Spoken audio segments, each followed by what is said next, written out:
Amém. Glória a Deus. Sei que vocês estão muito animados, né? Muito felizes. E para mim é uma honra poder estar aqui hoje ministrando para essa igreja linda, para essa igreja maravilhosa, onde o Senhor me plantou. Amém? Cumprimenta o seu irmão aí do ladinho. Fala para ele assim: Deus vai falar com você. Cumprimenta o irmão de trás. Fala para ele: Deus vai falar com você.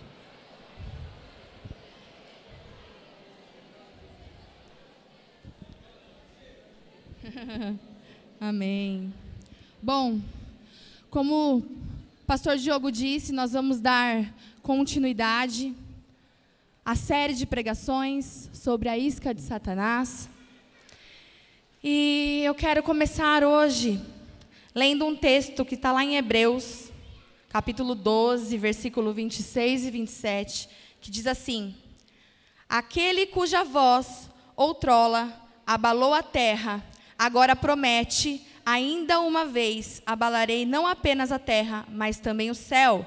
As palavras ainda uma vez indicam a remoção do que pode ser abalado, isso é, coisas criadas, de forma que permaneça o que não pode ser abalado. Portanto, já que estamos recebendo um reino inabalável, sejamos agradecidos e assim adoremos a Deus de modo aceitável, com reverência e temor, pois o nosso Deus é fogo consumidor. Aleluia. Bom, hoje nós vamos falar sobre abalo. Tudo que pode ser abalado, será abalado. E normalmente essa é uma palavra que as pessoas elas não gostam muito de ouvir, né? Hoje em dia, nós queremos ir para a igreja, queremos receber palavras de prosperidade, de amor, de consolo. Mas quando nós entramos aqui para declarar o que está sendo declarado esses dias, Satanás começa a ficar bravo. Mas a igreja aprendeu a não se calar. Então eu quero perguntar para você: o que é um abalo? O que é ser abalado? Pergunta para o irmão que está do seu lado: você sabe o que é abalo? Pergunta o que é. O que é abalo? O que é ser abalado? Abalo. Procurando no dicionário, para vocês verem que eu não estou inventando nada da minha cabeça, nós encontramos os seguintes significados: grande perturbação ou agitação, trepidação, temor, oscilação, que se tornou enfraquecido, que se tornou hesitante, frouxo, inseguro, que se impressionou ou perturbou com um abalo, choque. Quantos de nós aqui, em algum momento da nossa vida, já fomos abalados diante de alguma circunstância? Quem nunca, né? Quem nunca, nesses dias, tem sido abalado por algo, ou alguma área da sua vida, né? Muitos de nós sendo provados na nossa fé, naquilo que mais amamos. Mas, nesses dias, muitos acham que quando vem um irmão sendo abalado por alguma coisa, logo já culpam Satanás. Já acham que qualquer abalo é culpa do capeta. Mas, na verdade, nós conhecemos um Deus que Ele abala também. Então, essa situação que você está passando, certamente pode ser Deus abalando as suas estruturas, para ver até onde você chega. E nós vemos aqui, 5 propósitos do abalo: te trazer mais perto da fundação. O abalo serve para nos trazer mais perto da fundação. Quando nós criamos, um construtor, ele levanta um prédio e ele percebe em algum momento que aquele prédio sai do propósito estabelecido na planta, muitas vezes não tem correção. Dependendo aonde está, somente abalando, somente derrubando, para voltar para a fundação e começar de novo. Entende? O abalo também serve para remover o que está morto. Sabe o agita as águas paradas? Que vai ficando tudo lá no fundinho, escondidinho. O abalo vem para subir à tona. O abalo também serve para nós colhermos o que está maduro. Quando você chacoalha uma árvore que tem frutos lá maduros, para você muitas vezes pegar aqueles frutos que estão lá em cima, que não dá para subir na árvore, você tem que chacoalhar para o fruto maduro cair. O abalo também ele serve para isso. O abalo também desperta. Sabe? Desperta tu que dormes, dá uma chacoalhada aí no seu irmão. Eu sei que está calor, mas isso é abalar, é despertar.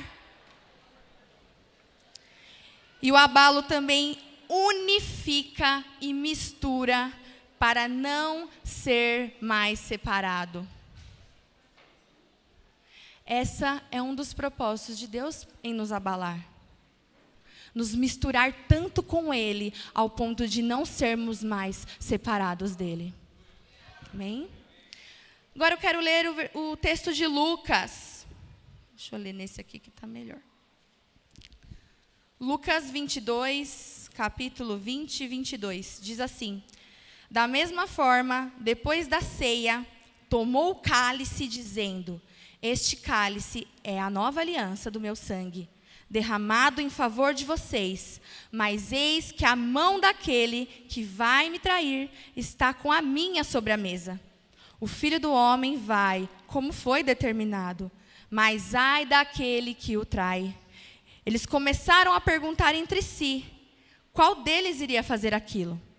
Surgiu também uma discussão entre eles, acerca de qual deles era considerado o maior. Se nós pararmos para imaginar essa cena, eu fiquei pensando muito nisso. Jesus está lá, sentado à mesa, com os 12, com seus discípulos amados, e de repente ele solta uma bomba. Eis que está aqui comigo aquele que vai me trair. Imagine o sentimento, irmãos. Imagina a atmosfera que estava naquela mesa. Imagina o que Jesus queria daquela conversa. Compartilhar o seu sofrimento, talvez, que ele sabia que ia ser inevitável, mas é homem. Sente. E o silêncio paira. E aí eu imagino que os discípulos começam a olhar um para o outro, meio desconfiados. É você, eu acho que é você. E começam a se perguntar, quem de nós faria isso com o mestre? Quem faria isso com Jesus? Mas de repente, o curso da conversa muda. E de uma inconformidade com a situação que estão vivendo, eles começam a discutir em quem era maior. Eles começam a discutir quem era o melhor.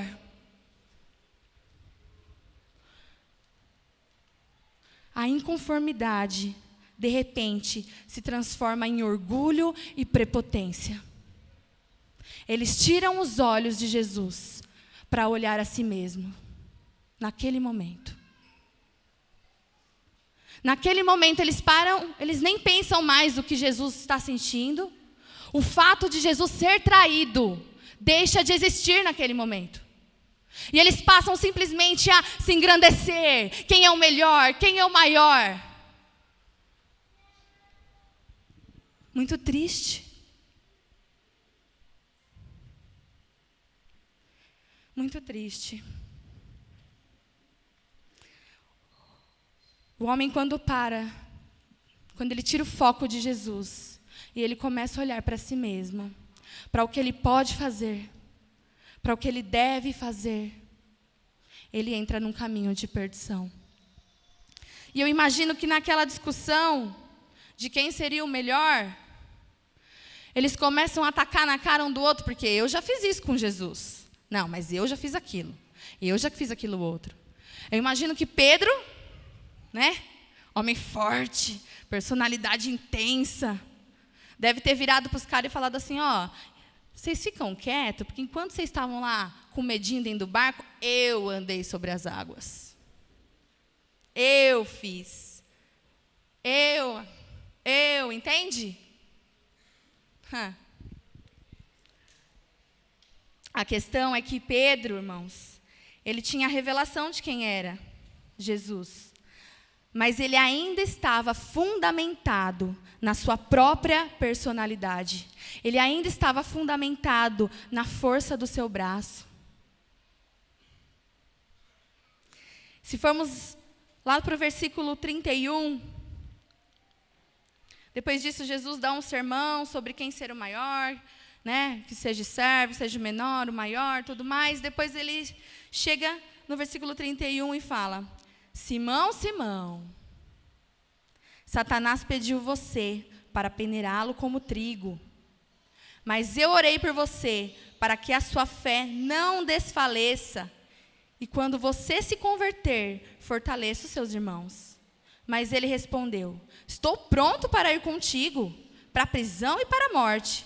E Jesus disse: Pedro, antes que o galo cante hoje, 3 vezes você negará que me conhece. Pedro estava lá, todo forte, corajoso.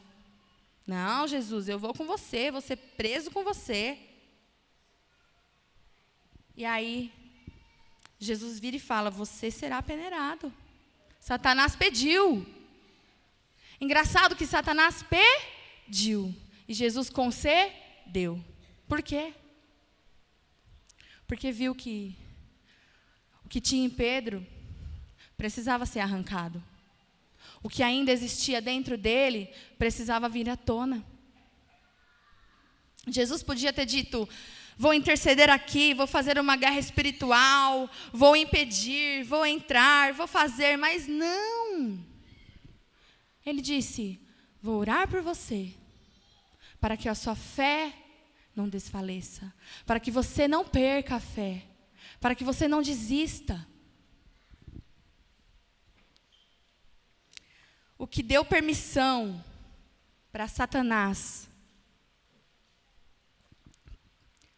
peneirar Pedro foi o orgulho. O orgulho do homem.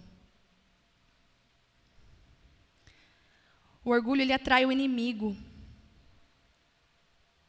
E isso permitiu que Pedro passasse pela peneira. Peneira vem da palavra grega cineazo. Significa sacudir numa peneira por agitação intensa, testar a fé de alguém até o seu limite. Está se sentindo peneirado, irmão? Está sentindo que o negócio está chacoalhando aí? Que está vindo um monte de coisa à tona? É isso aí. Esse é o propósito do Senhor. E graças a Deus por isso. Graças a Deus por isso. Porque temos um Deus cuidadoso. E o propósito da peneira nada mais é do que? As donas de casa aí.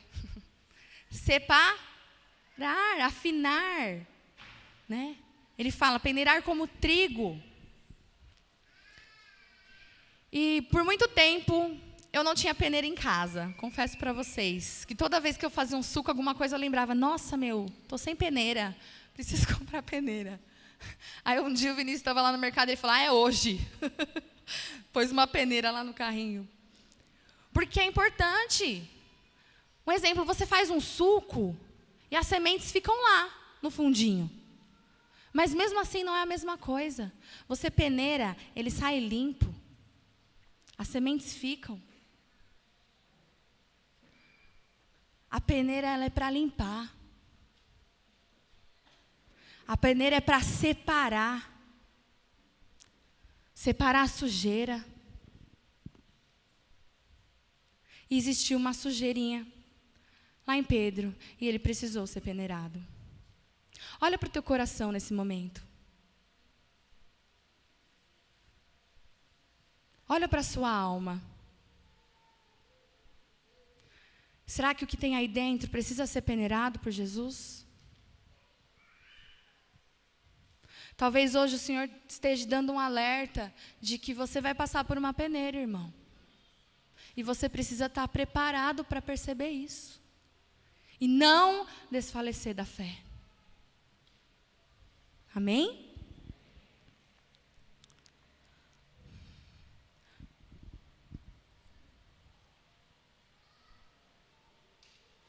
Pois é. A peneira é nos momentos mais difíceis, né? De luta. Mas você sabe, é nesses dias que é provada a nossa fé. É nesses dias que é provado o nosso caráter. É através das crises que nós mostramos o que existe dentro de nós. E eu comecei a pensar por tudo que eu já passei nesses anos-luz aí, tanto de ministério como família. E aí a gente começa a perceber que é nos tempos de crise que as pessoas elas se revelam, que nós nos revelamos. Quem somos de verdade? Qual é a crise que você tem enfrentado? Qual é a crise?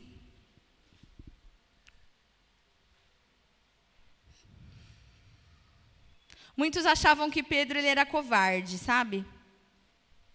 Porque ele negou Jesus por uma simples serva. Mas, na verdade, Pedro não era covarde. Se a gente continuar lendo, quando Jesus foi orar no Monte das Oliveiras, lá em Lucas 22, eu vou ler o 47, 51, diz assim: enquanto ele ainda falava, apareceu uma multidão conduzida por Jesus, um dos 12. Este se aproximou de Jesus para saudá-lo com um beijo. Mas Jesus lhe perguntou: Judas, com um beijo você está traindo o Filho do Homem? Ao verem o que ia acontecer, os que estavam com Jesus lhe disseram: Senhor, atacaremos com espada. E um deles feriu o servo do sumo sacerdote, decepando-lhe a orelha direita. Jesus, porém, respondeu: basta. E tocando na orelha do homem, ele o curou. Nesse texto de Lucas, ele não fala que foi Pedro, mas se você leu João, lá em 18, no capítulo 18, versículo 10, ele fala que foi Pedro, sim, que estava lá com a espada. E, como era um homem forte, corajoso, porque ele foi sozinho, meu. Eu diria que ele era meio louco. O cara foi sozinho e tirou a peixeira e deu-lhe no camarada. E ele deu para pegar no pescoço. Porque ninguém vai matar ninguém cortando a orelha, né? Vamos ser sinceros aqui. Ele foi com sangue nos olhos para tentar, sei lá, fazer com que Jesus não sofresse. Tentar impedir sozinho. Meio difícil.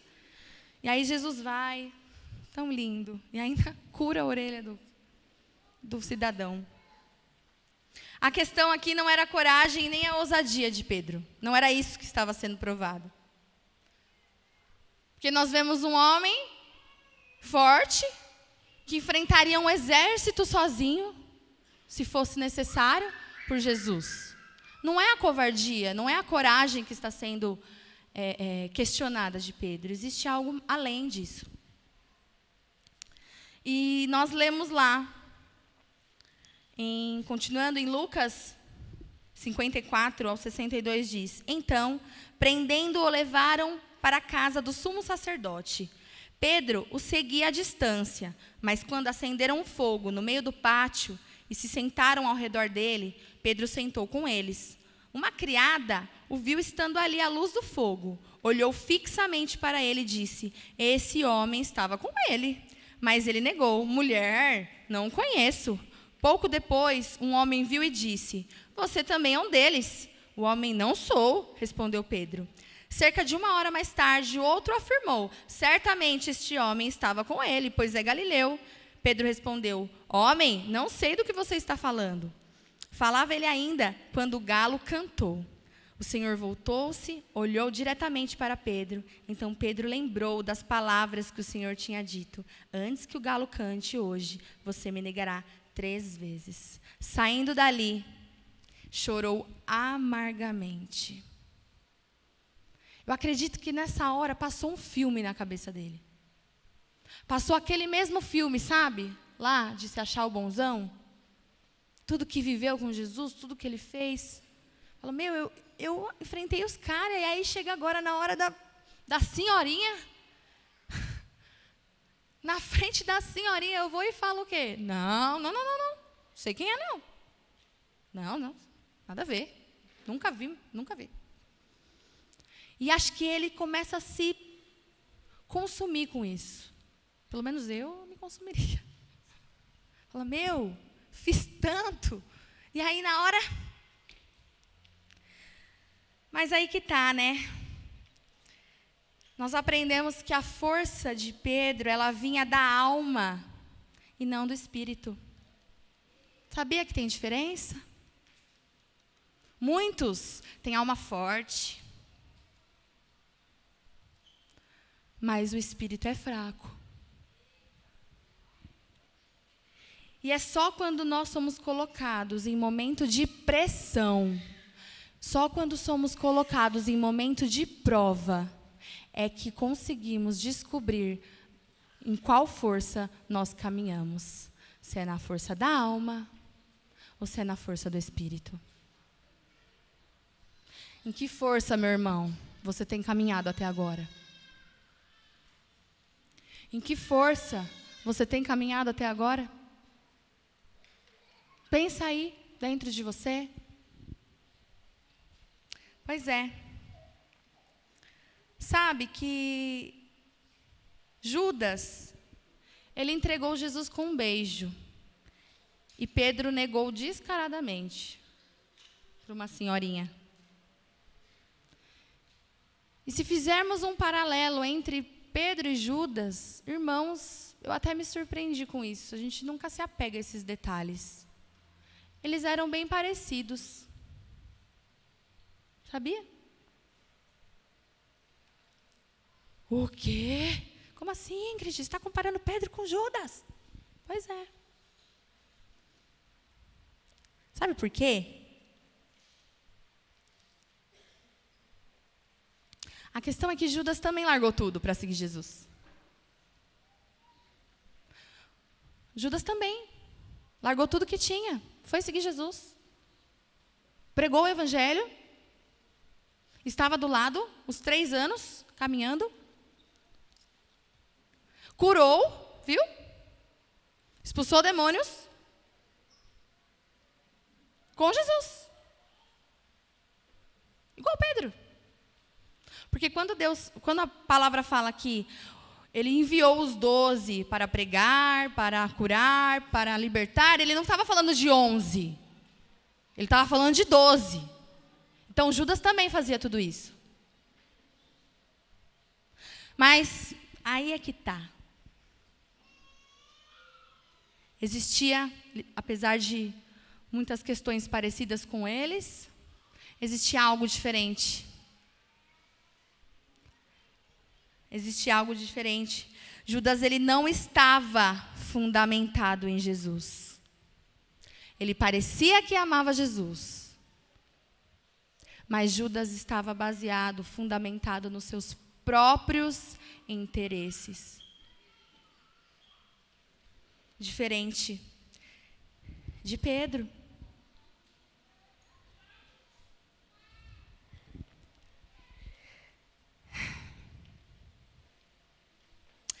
A revelação de Judas vinha do seu próprio interesse, do que Jesus podia oferecer. Se você for ler e estudar um pouco, você vê vários pontos que mostram Judas interesseiro mesmo. E não é à toa que na primeira oportunidade, por 30 moedas de prata, o vendeu. Diferente de Pedro, que era fundamentado na palavra. Ele tinha, sim, fundamento da sua força, da sua personalidade. Mas ele conhecia Jesus como Deus. Ele teve essa revelação. E se Judas tivesse tido essa revelação de quem era Jesus mesmo, ele jamais teria traído. Ele poderia ter negado, mas ele teria se arrependido da mesma forma que Pedro se arrependeu. Porque Pedro se arrepende e depois tem um momento lindo de cura com Jesus.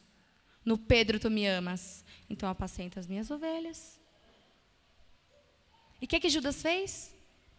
Quando caiu em si, quando percebeu, quando na verdade teve remorso, sentiu remorso. A Bíblia fala que ele sentiu remorso do que ele tinha feito. E ele vai lá, tenta devolver as moedas e fala: pequei contra sangue inocente. Aí é que está o X da questão. Se ele tivesse revelação de quem era Deus, ele não teria falado: pequei contra sangue inocente. Ele teria falado: pequei contra o Filho de Deus. Pequei contra o meu Senhor. E teria chorado amargamente e ainda assim tentado buscar o perdão dentro de um arrependimento. Mas não. Ele reconhecia Jesus apenas como um homem inocente. Um homem bom, humilde, que fazia tantas coisas pelos outros. Até declarou, possivelmente, porque pregava que Jesus era o Filho de Deus, mas aquilo não era fundamentado dentro dele. Não era revelado de verdade dentro dele. Falava por falar. O abalo revelou que Judas não tinha esse fundamento. Infelizmente, hoje em dia, nós vemos muitas igrejas, muitos irmãos, vivendo uma vida assim. Fazendo, indo, pregando, anunciando, curando, libertando, mas não tem o verdadeiro fundamento, porque no primeiro abalo mesmo, que sofrem, a primeira ofensa que sofrem, negam Jesus e vão embora.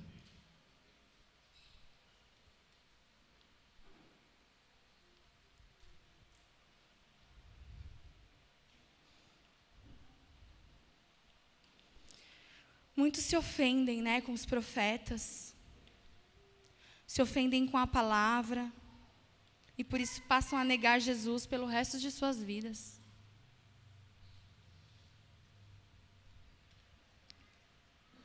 Porque quando você nega a palavra, viu, que foi revelada na Bíblia, você está negando o próprio Deus.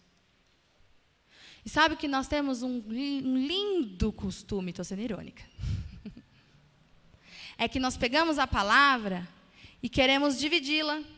Isso aqui está bom, isso aqui não está. Isso aqui serve, isso aqui não serve. E aí?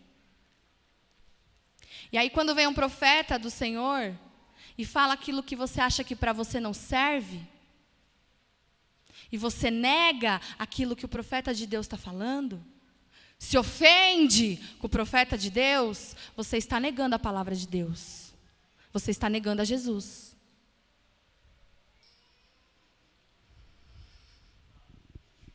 Vocês estão muito tensos, muito quietos. Ai. Mas esse era o papel de Jesus, viu, irmãos? Ele não veio para agradar ninguém. Sabia? Dói escutar isso, né? Porque se ele tivesse vindo, ele não teria falado muita coisa que ele falou. Não teria feito muita coisa que ele fez. E doeu isso aí. Porque Jesus, ele é reconhecido como a rocha da ofensa. E eu lendo isso aqui fui massacrada por Deus. Massacrada, que nem eu digo. Ai, gente. 1 Pedro 2, versículos 6 e 8 diz: Eis que ponho em Sião uma pedra angular, escolhida e preciosa, e aquele que nela confia jamais será envergonhado. Portanto, para vocês, os que creem, esta pedra é preciosa, mas para os que não creem, a pedra que os construtores rejeitaram tornou-se pedra angular e pedra de tropeço e rocha que faz cair, ou rocha de escândalo. Os que não creem tropeçam porque desobedecem à mensagem para os que também foram destinados. Jesus, ele é conhecido como a rocha da ofensa, como a pedra de tropeço. Sou até esquisito, mas é isso mesmo. Porque Jesus, ele não era controlado pelas pessoas. Não era. E continua não sendo. Então para de querer ficar controlando o teu Deus. Achando que você tem direito de falar para Ele o que você merece ou o que você deixa de merecer. Para. Deus está mandando para. Porque ainda é tempo.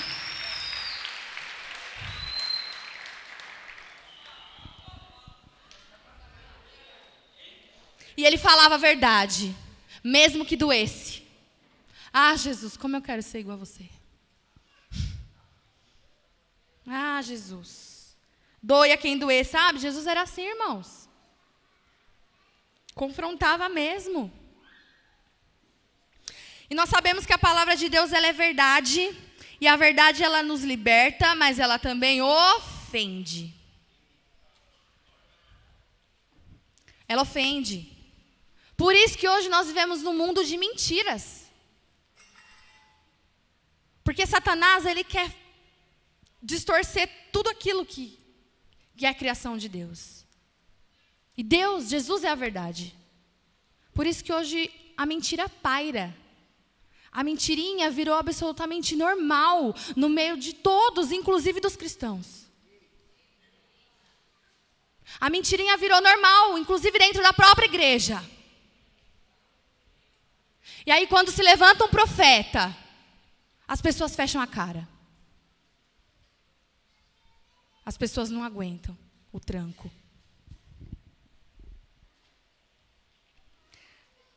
Ah, Jesus.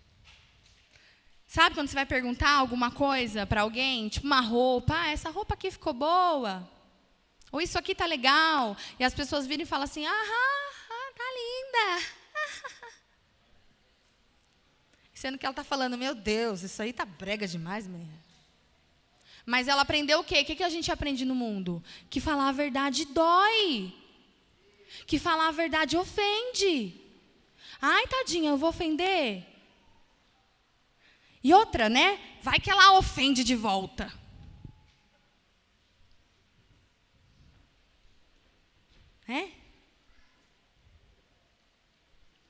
Por isso que hoje nós vivemos num mundo baseado de mentiras. E aí, sabe o que acontece, irmãos? Sabe o que acontece? Nós paramos de pregar como deve ser pregado. Porque nós amamos muito os irmãos. E nós não queremos que ninguém se afaste da igreja. Sabe? Igreja. E aí a gente não fala mais o que Deus manda falar. Viu, líder? Que se nega a falar a verdade aí para os seus discípulos. Fique esperto, meu. Que Deus vai cobrar.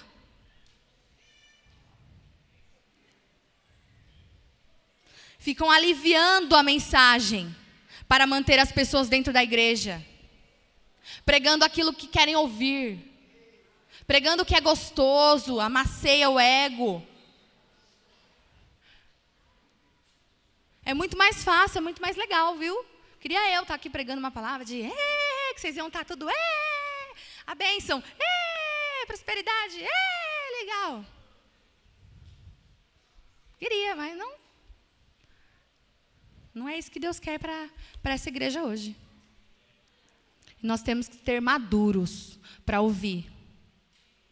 Viu? Temos que ser maduros para ouvir aquilo que a palavra fala. Aquela espada, né? Que corta dos dois lados ainda. Fere. Ah, irmãos, a palavra fere.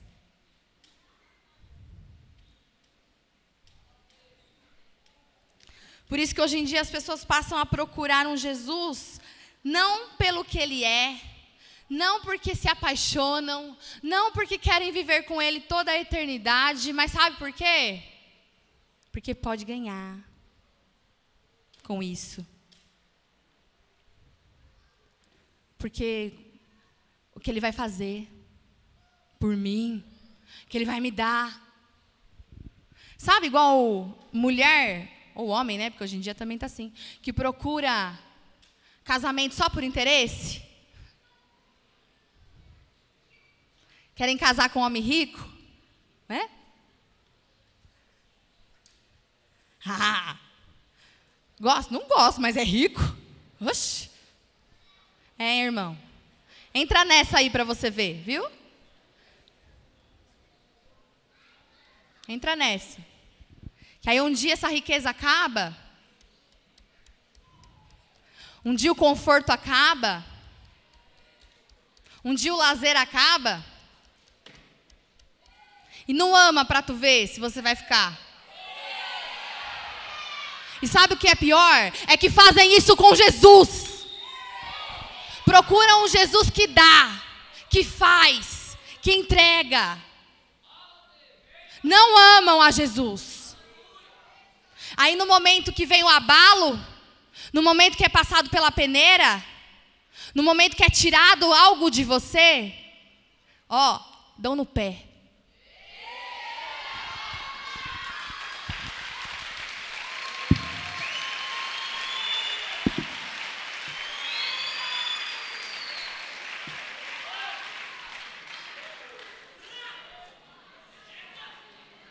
Um dia a conveniência acaba. E aí começam as quebras de aliança. Um dia a conveniência acaba, irmãos. Se não tiver, revelado aqui dentro. E Jesus não teve medo não, irmãos. E Deus sabe o temor que eu subi aqui hoje. Deus sabe o temor que eu subi aqui hoje. Porque ele não temeu não, ele falou. E ele falou e ele ofendeu. E ele ofendeu os parentes, ele ofendeu os fariseus, ele ofendeu as pessoas da sua terra. Ele ofendeu até os seus discípulos, viu? Vai ler a Bíblia, irmãos. Vai lá procurar. Ele ofendeu os seus discípulos e uma parte dos caras ainda, deram no pé. Porque reclamaram e ele ofendeu mais ainda. Ele ofendeu seus amigos, sua própria família. Sabe por quê? Porque ele estava baseado na verdade. E o mais engraçado é que o terceiro ponto, ele fala para não vos escandalizar. Não escandalizeis. Aí eu comecei a ler, eu falei, Jesus, mas está esquisito aqui, não... Me revela aí, porque... Um Jesus que acabou de falar que saiu ofendendo todo mundo, ele por um minuto, numa situação, fala, não vos escandalizeis.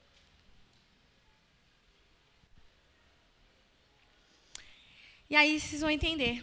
Lá em Mateus 17, 14, Mateus 17, 24 e 27. Quando Jesus e seus discípulos chegaram a Cafarnaum, os coletores de impostos de 2 dracmas vieram a Pedro e perguntaram, o mestre de vocês não paga os impostos do templo? Sim, ele respondeu, paga. Quando Pedro entrou na casa, Jesus foi o primeiro a falar. Então ele falou, não, Jesus paga, nós não pagamos os impostos. E aí ele foi correndo falar com Jesus, tipo, é real mesmo? Será que paga mesmo, né? Vou falar com Jesus aqui. E aí Jesus, antes que Pedro chegasse, ele já começa a falar. Tipo, ele já sabia. Jesus foi o primeiro a falar e perguntou, o que você acha, Simão? De quem os reis da terra cobram tributos e impostos? Dos seus próprios filhos ou dos outros? Dos outros, respondeu Pedro. E disse Jesus, então, os filhos estão isentos. Mas para não escandalizá-los, vá ao mar, jogue o anzol, tire o primeiro peixe de que você pegar, abre a boca e você encontrará uma moeda de 4 dracmas. Pegue-a, entregue a eles para pagar o meu imposto e o seu.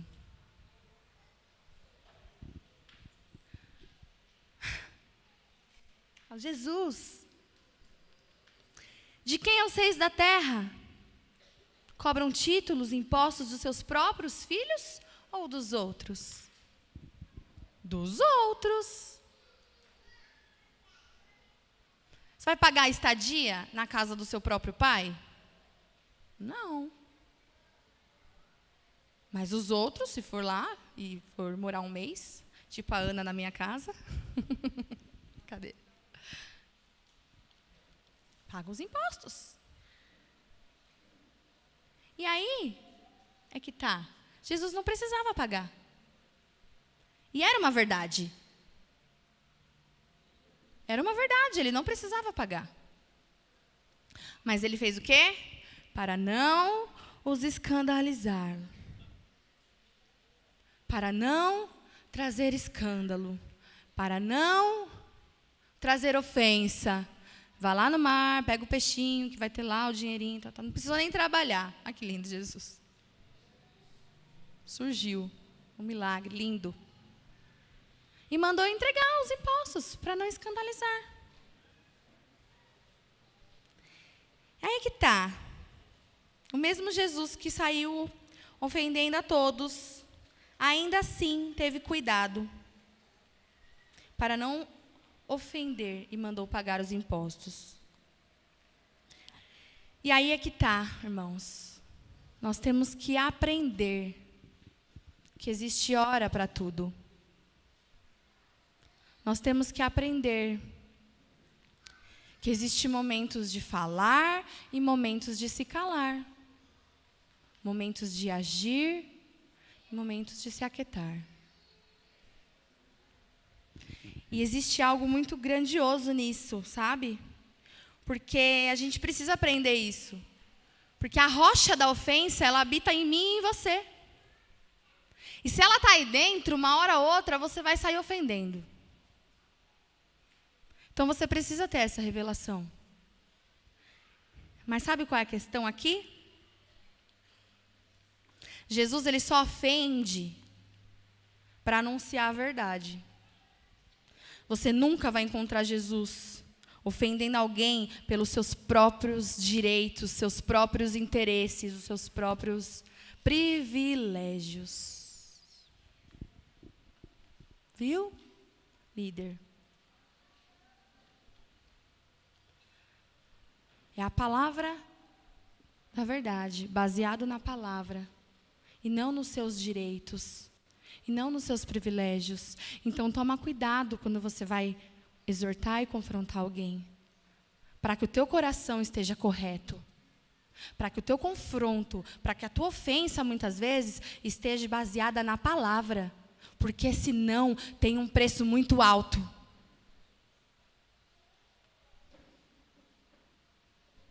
Porque você tem que falar a palavra.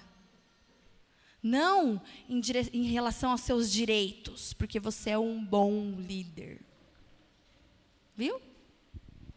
E aí a gente vai ler aqui Gálatas 5:13, que diz: Irmãos, vocês foram chamados para a liberdade, mas não usem a liberdade para dar ocasião à vontade da carne. Pelo contrário, sirvam uns aos outros mediante o amor.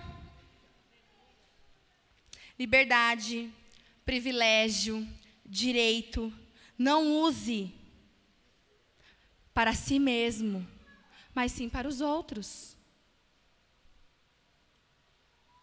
Jesus podia ter chego lá naquele cara e falado: eu não vou pagar imposto nenhum, porque eu sou o dono.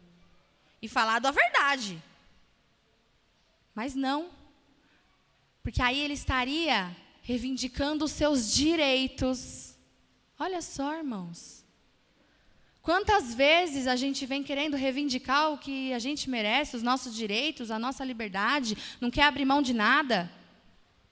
Afinal de contas, não estou pecando, é direito meu. Mas está escandalizando teu irmão. E é pior ainda. Sabe por quê? Porque existem pessoas que não têm o mesmo nível de fé que você. Tem pessoas que são consideradas pequeninos na fé. Com uma fé fraca ainda.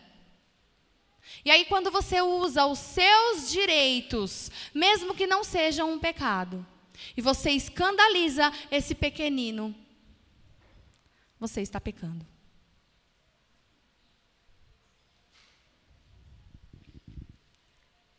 É meu direito ir em tal lugar. É meu direito comer tal coisa. É meu direito vestir tal roupa. É meu direito falar com a tal pessoa.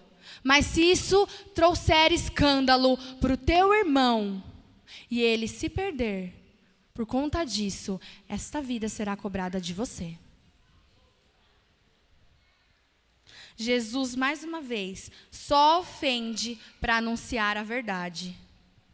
Você jamais vai encontrar Jesus ofendendo, lutando, buscando pelos seus próprios interesses. Isso não.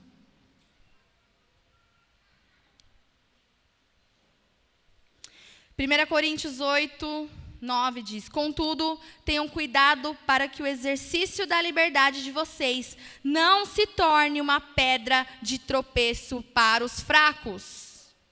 Ok? Tranquilo, né? Não precisa nem explicar. Você peca contra o Cristo quando faz seu irmão fraco se escandalizar. Toma cuidado, igreja. Toma cuidado, líderes.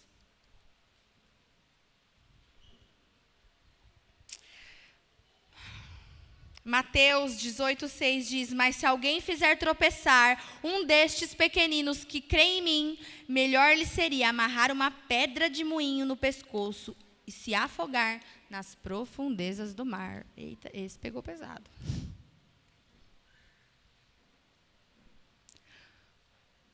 Por isso que a sua posição como líder, como servo, ela é muito séria, viu? O que você fala para as pessoas, isso é muito sério. A forma que você cuida delas é muito sério, é uma responsabilidade que Deus te deu. Honre essa responsabilidade. Ame essa responsabilidade.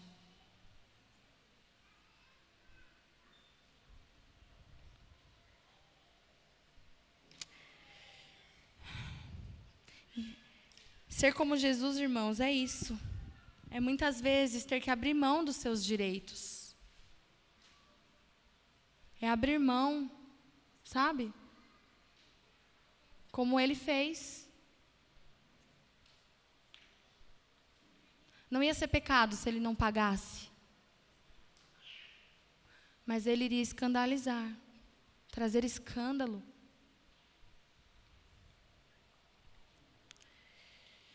Somos chamados para servir em amor. Nunca levar ofensa do nosso comportamento e dos nossos direitos. Em 1 Coríntios 10, 23, 24. Tudo é permitido. É esse? É. Tudo é permitido, mas nem tudo me convém. Tudo é permitido, mas nem tudo edifica. Ninguém deve buscar o seu próprio bem, mas sim o dos outros. Esse texto é muito conhecido, muita gente fala isso naturalmente. E é uma realidade. Tudo é lícito. Você tem o direito de escolha. Temos o livre-arbítrio para isso. Mas nem tudo me convém como um servo de Deus. Mas nem tudo vai me edificar como um servo de Deus.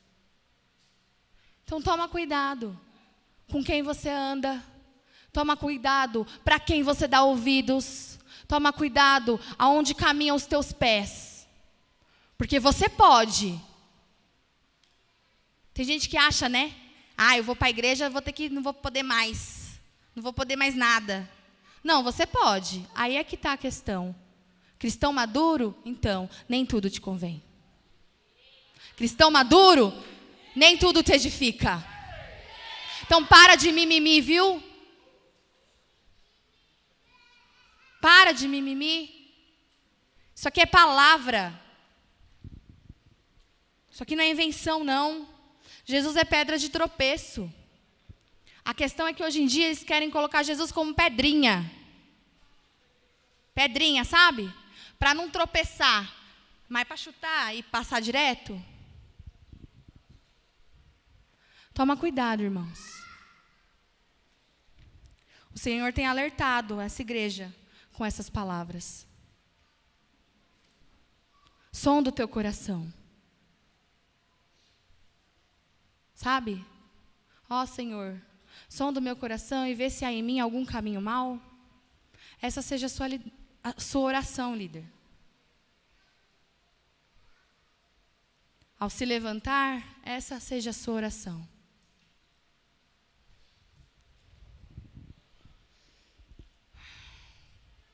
E 2 Coríntios 6:3 diz: não damos motivo de escândalo a ninguém, em circunstância alguma, para que o nosso ministério não caia em descrédito. Vamos vigiar? Vamos. Sabe por quê? Não caia no descrédito? Porque não é descrédito com a CQL. Não é descrédito com a igreja tal. Não é descrédito com a rede tal, com a célula tal. É descrédito com a noiva de Cristo, a qual você representa nessa terra. É com ela. Não é com placa de igreja, não. Porque quando você está lá fora, você não está sujando só o nome daqui. Está também, mas não é só isso. É muito pior. É a noiva de Cristo. Jesus. Quando nós decidimos, irmãos, viver em prol dos nossos direitos, estamos num caminho de Judas. Porque ele caminhou, ele fez, ele pregou, ele ministrou, ele expulsou. Mas ele só pensava nos seus próprios direitos, naquilo que convinha, naquilo que era melhor para ele.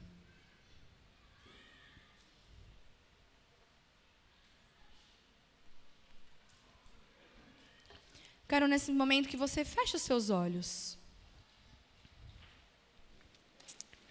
De verdade, analise o seu coração.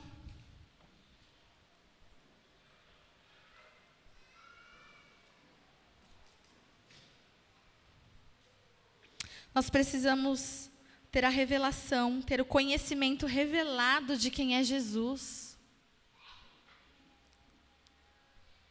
Você sabe quem é Jesus?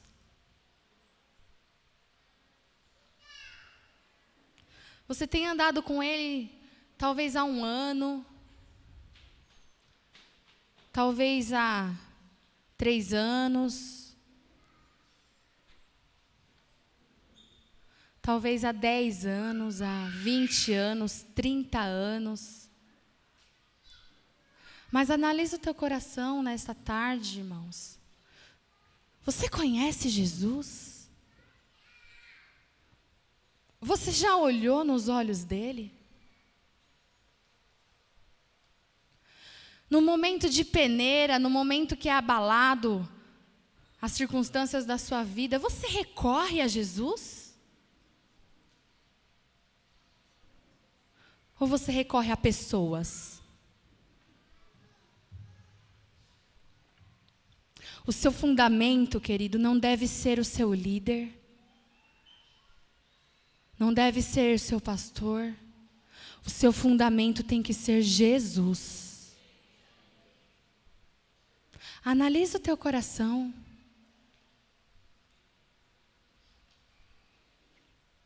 Pergunta para si, aí dentro. Pedro, por muito tempo, caminhou debaixo da revelação das suas experiências, de tudo que viveu, de tudo que ele fez. Talvez você ache que por ter tido 1000 experiências, que você é fundamentado na rocha.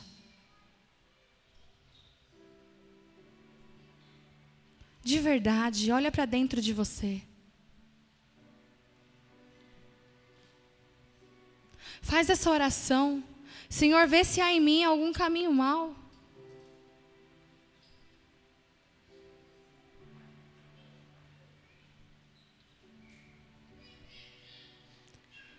Tempos difíceis virão, queridos. Tempos difíceis virão. Talvez um dia você vai estar na pele de Pedro, sendo provado.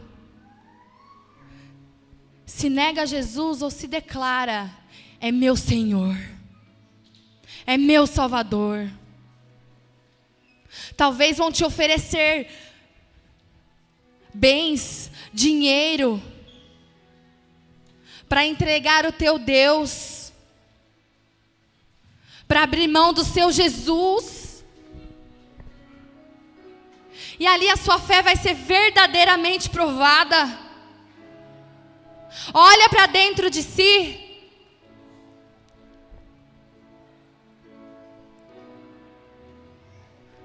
Não sabemos o que vamos enfrentar, mas uma coisa eu sei, que nada foge do controle dele.